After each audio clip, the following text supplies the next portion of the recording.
Hi everyone, Harry here to talk about a kind of a crazy lawsuit that is a sign of the times. It involves the actual body cams that are sold by the largest company in the country that manufactures them, and that a competitor is alleging can be used by the Chinese government to surveil or they can just pick up the data coming through the body cams. Okay, so we're talking about police forces around the country that are outfitted now more and more with body cams, and so you see the body cam footage after different episodes. But where are they also used? Political rallies. And where will they also be used? The Chicago Democratic National Convention, because Chicago police officers use these body cams that have been developed by a company called Axon 4. The problem, according to the plaintiff here, who's a competitor of Axon 4 and would dearly love to see it kicked out, is they use Axon 4, the chips that they use to record things in the first instance, according to the competitor, allow for potential real-time surveillance, GPS tracking, and data interception by foreign adversaries. So the notion is that unbeknownst to police forces, they can push a button back in China and get everything that's happening, including at political rallies, including at the DNC, anywhere where police officers would have to go and have to be.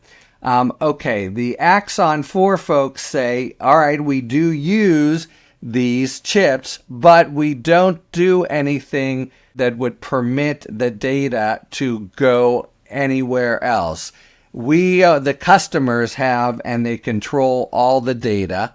The data doesn't go to their devices. Basically, you're calling these chips, but they really are modules. That's, if you don't quite understand the distinction, join the club. But the basic idea is that none of the data recorded is stored on the module, and no data flows to the servers for Quectel, the company that makes the Chinese chips. That's the argument. Okay, here's the way it comes up.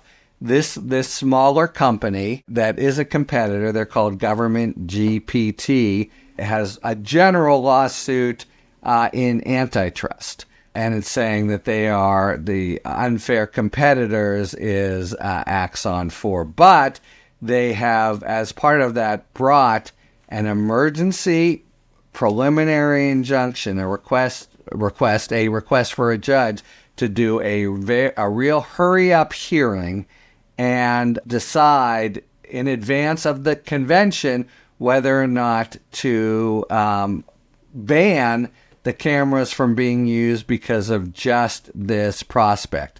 Okay, so that's what'll be served up. Now, the prospect itself, we have these lawsuits involving brave new worlds of government surveillance, and on the one hand, they are often filled with fanciful, dystopian kind of crazy scenarios, but on the other, we know that China and Russia attempt to surveil us, among others, and have successfully done so in ways we weren't aware of. And this is not at least the threat posed by the Chinese company that makes it, Quectel, is not just a figment of the imagination of the plaintiffs. We know that some fairly respectable folks, including members of Congress, have said this is a worry. So the House China Committee former chair, Mike Gallagher, representative, and the ranking member,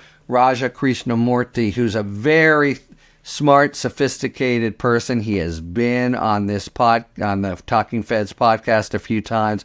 I can say he really knows his stuff. They've urged the Treasury and Defense Secretaries to list Quectel, the company that makes these modules/chips, as a Chinese military company. That would restrict Americans from investing in it. And then they also, the House China Committee sent the FCC a letter last year talking about the ties to the Chinese government. So if it's just a question of, does the company that makes the chips that are used in the biggest body cam in most highest selling in the country have ties to the Chinese military? The answer seems to be yes. Then the next question is, what about the technical argument that the company that uses them says, no worry, it could never be transmitted? That is presumably a big part of what the district court, which has agreed to hear this in expedited fashion, is going to try to do.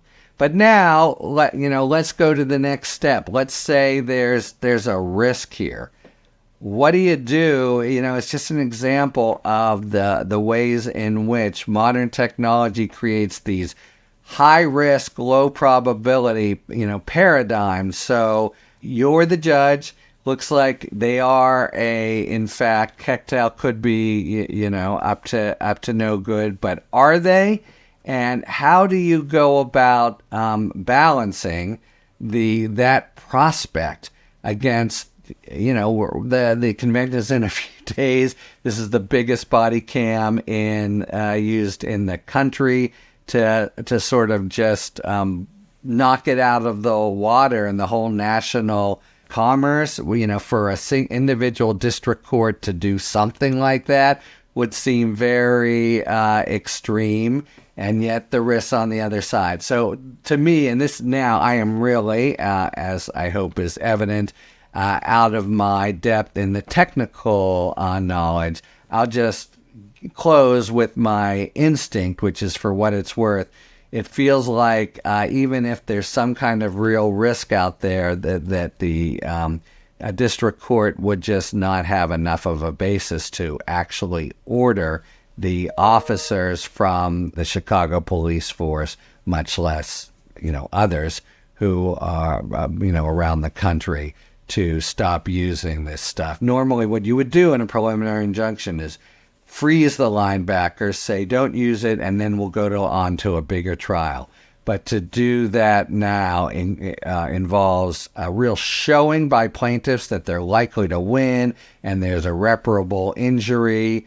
And when you overlay that with the whole sort of foreign military surveillance and all those risks, it gets head spinning, especially for an individual district court judge, this Susan Bronovich from Chicago.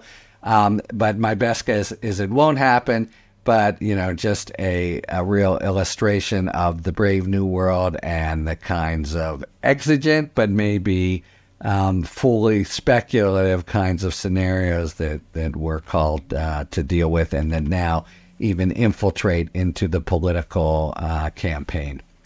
So stay tuned for what happens there. I don't think Chicago will be told not to use its police cams, but it's an area that has a lot of unknowns in it, and that makes it less predictable for what a district court judge will do. Talk to you later. Thanks for tuning in. If you enjoyed this video and other Talking Feds content, please take a second to like and subscribe. Talk to you later.